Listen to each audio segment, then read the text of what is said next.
ಚಿಂದಿ ಉಡಾಯಿಸೋ ಖಾರ ಬಣ್ಣ ರುಚಿಯನ್ನು ನೀಡುತ್ತದೆ. ಮೆಣಸಿನ ಪುಡಿ ಚಿಂದಿ ಉಡಾಯಿಸೋ ಖಾರ ಬಣ್ಣ ರುಚಿ. ನಾನು ನಿನ್ನೆ ಒಂದು ಮಾತನ್ನು ಹೇಳ್ತಾ ಇದ್ದೆ, GPR ಯಂತ್ರ ಆಯಿತು, ಕೊನೆಗೆ ಡ್ರೋನ್ ಬಂದಿದ್ದಾಯಿತು.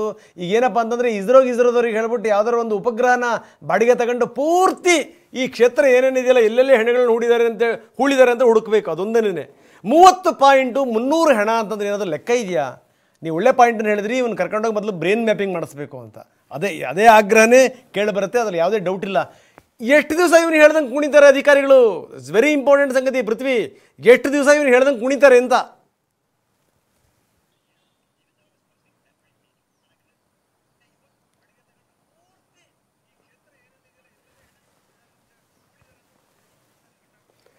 ಪೃಥ್ವಿ ಕೇಳ್ತಾ ಇದೀಯ? ನಮ್ಮ ಧ್ವನಿ ಕೇಳ್ತಾ ಇದೆಯಾ? ಎಸ್, ನಮ್ಮ ಪ್ರತಿನಿಧಿಯ ಸಂಪರ್ಕ ಕಡಿತಗೊಂಡಿದೆ, ಮತ್ತವ್ರನ್ನ ಸಂಪರ್ಕ ಮಾಡುವಂಥ ಪ್ರಯತ್ನ ಮಾಡ್ತೀವಿ. ಇದು ಸಂಗತಿ ಎಷ್ಟರ ಮಟ್ಟಿಗಿದೆ ನೋಡಿ. ಇಲ್ಲಿ ಯಾರನ್ನ ಕುಣಿಸ್ತಾ ಇದ್ದಾರೆ? ದೂರುದಾರನ ಮಂಪರ್ ಪರೀಕ್ಷೆ ಮಾಡಬೇಕು ಅಂತಲೂ ಕೂಡ SIT ಯೋಚನೆ ಮಾಡ್ತಾ ಇದೆ ಅಂತೆ. 16 ಸ್ಪಾಟ್ಗಳಲ್ಲಿ ಶೋಧ ಮಾಡಿದ್ರು ಕೂಡ ಏನು ಸಿಗ್ತಾ ಇಲ್ಲ. ಒಂದು ಕಡೆಗೆ ಮಾತ್ರ ಸ್ಕೆಲೆಟನ್ ಸಿಕ್ತು, ಅದಾದ್ಮೇಲೆ ಇನ್ನೊಂದು ಇವನು ಹೇಳಿದಿರೋ ಜಾಗದಲ್ಲಿ ಇನ್ನೊಂದು ಸ್ಕೆಲೆಟನ್ ಸಿಕ್ತು. ಪ್ರಶ್ನೆ ಬೇರೆ. ಕೋರ್ಟ್ಗೆ ಅರ್ಜಿ ಸಲ್ಲಿಸಲಿಕ್ಕೆ SIT ಚಿಂತನೆ ಮಾಡ್ತಾ ಇದೆ. ಹಿಂಗಾಗಬೇಕು, ಇಲ್ಲ ಅಂತಂದ್ರೆ ಏನು ಸಂದೇಶ ರವಾನಿಸ್ತಾ ಇದೀವಿ ನಾವು ಸಮಾಜಕ್ಕೆ? ಯಾರು ಬಂದು ಹೇಳಿದವ್ರದೆಲ್ಲರದು ನೀವು ದೂರ ದಾಖಲಿಸ್ಕೊಳ್ಳೋದು, ಎಸ್ ಹೇಳಿದವ್ರಿಗೆಲ್ಲ ನೀವು ಹೌದು ಬನ್ನಿ ಅಗಿತೀವಿ ಅಂತಂದ್ಬಿಟ್ರೆ ಅಗತಗಳು ಜಾಸ್ತಿ ಆಗಿಬಿಡ್ತವೆ. ಎಲ್ಲಿ ನೋಡಿದ್ರೆ ಗುಂಡಿಗಳು ಕಾಣ್ತಾವೆ ನಾಳೆ, ಅಷ್ಟರ ಮಟ್ಟಿಗೆ ಆಗುತ್ತೆ. ಇವ್ರು ಹೇಳಿದ್ದೆಲ್ಲ ಕೇಳಬೇಕಾ? ಹಾಗಾದ್ರೆ ಇವ್ರು ಹೇಳಿದ್ದು ಯಾವ ಸತ್ಯ ಆಗಿದೆ ಹೇಳಿ ಓಲಿ? ಯಾವ ಸತ್ಯ ಆಗಿದೆ? ಆರಂಭದಿಂದ ಇಲ್ಲಿ ತನಕ ಮೊದಲನೇ ಪಾಯಿಂಟು, 2ನೇ ಪಾಯಿಂಟು, 3ನೇ ಪಾಯಿಂಟು ಬೇಡವೇ ಬೇಡ, 9ರಿಂದಲೇ ಶುರು ಮಾಡಿ. 9ರಲ್ಲೇ ನಾನು ವಿಪರೀತ ಶವಗಳನ್ನು ಹಾಕಿದ್ದೀನಿ.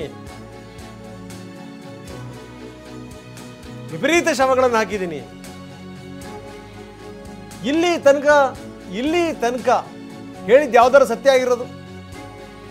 ಅವನು ತಾನು ಹಿಡ್ಕೊಂಬಂದಂತ ಬುರುಡೆ ಇದೆಯಲ್ಲ ಸ್ಟೇಷನಿಗೆ ಕಂಪ್ಲೇಂಟ್ ಕೊಡೋಕ್ಕೆ, ಆ ಬುರುಡೆನೂ ಕೂಡ ಹೆಣ್ಣಿನ ಬುರುಡೆ ಅಲ್ಲ, ಅದು ಗಂಡಿನ ಬುರುಡೆ.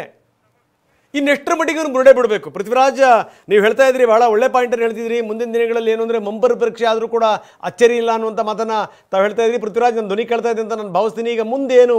ಎಷ್ಟು ದಿವಸ ಇವನು ಮಾತನ್ನು ಕೇಳಲಿಕ್ಕೆ ಸಾಧ್ಯ? ಎಷ್ಟು ಕಡೆಗೆ ಅಗಿಲಿಕ್ಕೆ ಸಾಧ್ಯ ಪೃಥ್ವಿರಾಜ್?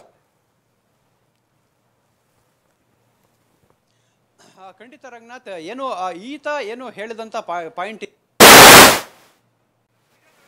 ಎಸ್, ನಿಮ್ಮ ಸಂಪರ್ಕ ಸಾಧ್ಯ ಆಗ್ತಾ ಇಲ್ಲ, ಏನೋ ಸಮಸ್ಯೆ ಆಗಿದೆ ತಾಂತ್ರಿಕವಾಗಿ.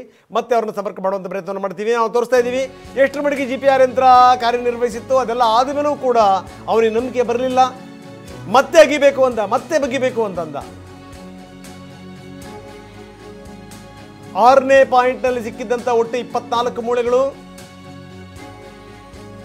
ಈ ಮೂಳೆಗಳನ್ನೇ ಇಟ್ಕೊಂಡು ತನಿಖೆ ಕಷ್ಟವಾಗುತ್ತಂತೆ. ಫೋರೆನ್ಸಿಕ್ ಮತ್ತು ಕಾನೂನು ದೃಷ್ಟಿಯಿಂದ SIT ಸವಾಲು. ಯಾಕಂದರೆ ಅದರ DNA ನಾಶವಾಗಿರಬಹುದು, ಮಣ್ಣಿನಿಂದಾಗಿ, ನೀರಿನಿಂದಾಗಿ. ಹೀಗಾಗಿ ಕಷ್ಟ ಆಗಬಹುದು ಅನ್ನುವಂಥದ್ದು. ಬನ್ನಿ, ನಮ್ಮ ಪ್ರತಿನಿಧಿ ಅಶೋಕ್ ನಮ್ಮ ಜೊತೆಗೆ ಸಂಪರ್ಕದಲ್ಲಿದ್ದಾರೆ. ಅಶೋಕ್, ಭಾಳ ಗಮನಿಸಬೇಕಾದಂಥ ಸಂಗತಿ, ಹಿಂದೆ ಪುರಾಣಗಳಲ್ಲಿ ನಾವು ಓದಿದ್ವಿ, ಈ ಸಾಗರನ ಮಕ್ಕಳು ಯಾವುದೋ ಕುದುರೆ ಹುಡುಕ್ತಾ ವಿಪರೀತ ಅಗದ್ರಲ್ಲ ಅವೇ ಸಾಗರಗಳಾದವು ಅನ್ನುವಂಥ ಕಥೆಯನ್ನು ಓದಿದ್ವಿ. ಆದರೆ ಇವನು ಈ ಪಾಟಿ ಬಗ್ಗಿಸ್ತಾ ಇದ್ದಾನಲ್ಲ, ಮುಂದಿನ ಕಥೆ ಏನು ನಡೀತಾ ಇದೆ ಅಶೋಕ್?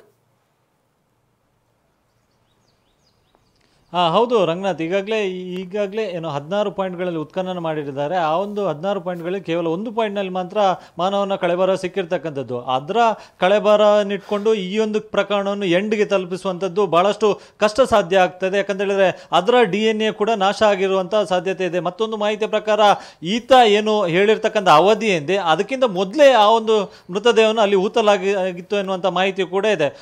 ಮತ್ತು ಈತ ಹೇಳಿರ್ತಕ್ಕಂಥದ್ದು ಅಲ್ಲಿ 100 ಹೆಣ್ಣುಮಕ್ಕಳ ಕೊಲೆಗಳಾಗಿದೆ. ಸೊ ಆ ಹೆಣ್ಮಕ್ಳ ಮೃತದೇಹವನ್ನು ಅಲ್ಲಿ ಊತಾಕಿದೆ ಅಂತೇಳಿ. ಬಟ್ ಫೊರೆನ್ಸಿಕ್ ರಿಪೋರ್ಟ್ ಅಲ್ಲಿ ಆ ಪಾಯಿಂಟ್ ನಂಬರ್ 6ರಲ್ಲಿ ಸಿಕ್ಕಿರ್ತಕ್ಕಂಥ ಕಳೆಬರದಿಂದ ಅದು ಪುರುಷನದ್ದು ಅಂತ ಹೇಳಿ ಗೊತ್ತಾಗಿರ್ತಕ್ಕಂಥದ್ದು. ಸೊ ಈ ಎಲ್ಲ ಹಿನ್ನೆಲೆಯಲ್ಲಿ ಈಗಾಗಲೇ SIT ಅಧಿಕಾರಿಗಳು ಈ ಸಾಕ್ಷ್ಯ ದೂರುದಾರ ಮಾಸ್ಕ್ ಮ್ಯಾನ್ ಎಂದನೇ ಆತನ ಮಂಪರು ಪರೀಕ್ಷೆಗೆ ನ್ಯಾಯಾಲಯಕ್ಕೆ ಅರ್ಜಿ ಸಲ್ಲಿಸುವುದಕ್ಕೆ ಬೇಕಾದಂಥ ಎಲ್ಲ ತಯಾರಿಯನ್ನು ಕೂಡ ಮಾಡ್ಕೊಂಡಿದ್ದಾರೆ.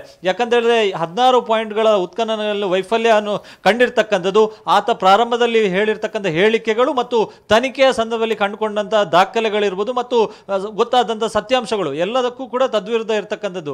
ಈ ಹಿನ್ನೆಲೆಯಲ್ಲಿ ಆತನ ಪ್ರಾರಂಭದಲ್ಲಿ ಕೊಟ್ಟಂತ ಹೇಳಿಕೆ ಮತ್ತು ತನಿಖೆ ಸಂದರ್ಭದಲ್ಲಿ ಸಿಕ್ಕಂತ ದಾಖಲೆಗಳು, ಟೆಕ್ನಿಕಲ್ ಎವಿಡೆನ್ಸ್ ಇರ್ಬೋದು ಮತ್ತು ಈ ರೀತಿಯ ಕಳೆಬರ ಇರ್ಬೋದು ಮತ್ತು ಆತನ ಜೊತೆ ಕೆಲಸ ಮಾಡಿದಂಥವ್ರು ಯಾರಿದ್ದಾರೆ ಅವರನ್ನು ಕೂಡ ಕರೆದುಕೊಂಡು ಬಂದು SIT ವಿಚಾರಣೆ ನಡೆಸಿತ್ತು. ಸೊ ಅವರು ಕೊಟ್ಟಂತ ಹೇಳಿಕೆಗಳು, ಸೊ ಇದೆಲ್ಲ ಕೂಡ ಒಂದಕ್ಕೊಂದು ತಾಳೆ ಆಗ್ತಿದೆ ಅನ್ನೋದನ್ನು SIT ಅಧಿಕಾರಿಗಳು ಕನ್ಫರ್ಮ್ ಮಾಡ್ಕೋತಾರೆ. ಒಂದು ವೇಳೆ ತಾಳೆ ಆಗದಿದ್ದರೆ ಆತನ ಹೇಳಿಕೆಯಲ್ಲಿ ಸತ್ಯಾಂಶ ಇದೆಯಾ ಇದನ್ನು ತಿಳಿದುಕೊಳ್ಳುವುದಕ್ಕೆ ಮಂಪರು ಪರೀಕ್ಷೆಗೂ ಕೂಡ SIT ಅಧಿಕಾರಿಗಳು ನಿರ್ಧಾರವನ್ನು ಕೂಡ ಮಾಡಿದ್ದಾರೆ. ಸೊ ಇನ್ನಷ್ಟೇ ಅದರ ಪ್ರೊಸೀಜರ್ ಕೂಡ ಆಗಬೇಕಾಗಿದೆ. ಈ ನಡುವೆ ಆತ ಮತ್ತಷ್ಟು ಪಾಯಿಂಟ್ಗಳು ಇದೆ ಅಂತ ಹೇಳಿ ಹೇಳ್ತಾ ಇದ್ದಾನೆ. ಆದ್ರೆ ಇಲ್ಲಿವರೆಗೂ ಕೂಡ ಆತನ ಕಾನ್ಫಿಡೆನ್ಸ್ ಈಗ 16ರಲ್ಲಿ ಕೇವಲ 1 ಪಾಯಿಂಟ್ ನಲ್ಲಿ ಸಿಕ್ಕಿದೆ ಹೊರತುಪಡಿಸಿದೆ ಬೇರೆ 15 ಪಾಯಿಂಟ್ಗಳು ಸಿಗದೇ ಇದ್ರೂ ಕೂಡ ಆತನ ಕಾನ್ಫಿಡೆನ್ಸ್ ಇನ್ನೂ ಕೂಡ ಕಡಿಮೆ ಆಗಿಲ್ಲ. ಸೊ ಇನ್ನಷ್ಟು ಪಾಯಿಂಟ್ಗಳನ್ನು ನಾನು ಗುರುತಿಸ್ತೇನೆ ಅಂತಾನೆ ಆತ ಹೇಳ್ಕೊಂಡು ಬರ್ತಾನೆ ಇದ್ದಾನೆ. ಆದ್ರೆ ಇದರ ಬಗ್ಗೆ ಸರ್ಕಾರ ಒಂದು ನಿರ್ಧಾರವನ್ನು ತೆಗೆದುಕೊಳ್ಬೇಕು. SIT ಅಧಿಕಾರಿಗಳಿಗೆ ಮಾಡ್ಬೇಕಾ ಮಾಡಬಾರ್ದಾ? ಬಹುಶಃ ಏನು ಅಂದ್ರೆ ಆತನ ಕಾನ್ಫಿಡೆನ್ಸ್ ಎಂದೂ ಕೂಡ ಕಡಿಮೆ ಆಗಲಿಕ್ಕೆ ಸಾಧ್ಯವೇ ಇಲ್ಲ. ಬಹುಶಃ ಏನು ಅಂತಂದ್ರೆ ಈತನ ಮಾತನ್ನ ಕೇಳಿ ಕೇಳಿ ಕೇಳಿ ಈ ಸಂಬಂಧಪಟ್ಟಂತ ಅಧಿಕಾರಿಗಳ ಕಾನ್ಫಿಡೆನ್ಸ್ ಕಡಿಮೆ ಆಗಬೇಕಷ್ಟೇನೆ, ಇವನ ಕಾನ್ಫಿಡೆನ್ಸ್ ಕಡಿಮೆ ಆಗ್ಲಿಕ್ಕೆ ಸಾಧ್ಯವೇ ಇಲ್ಲ.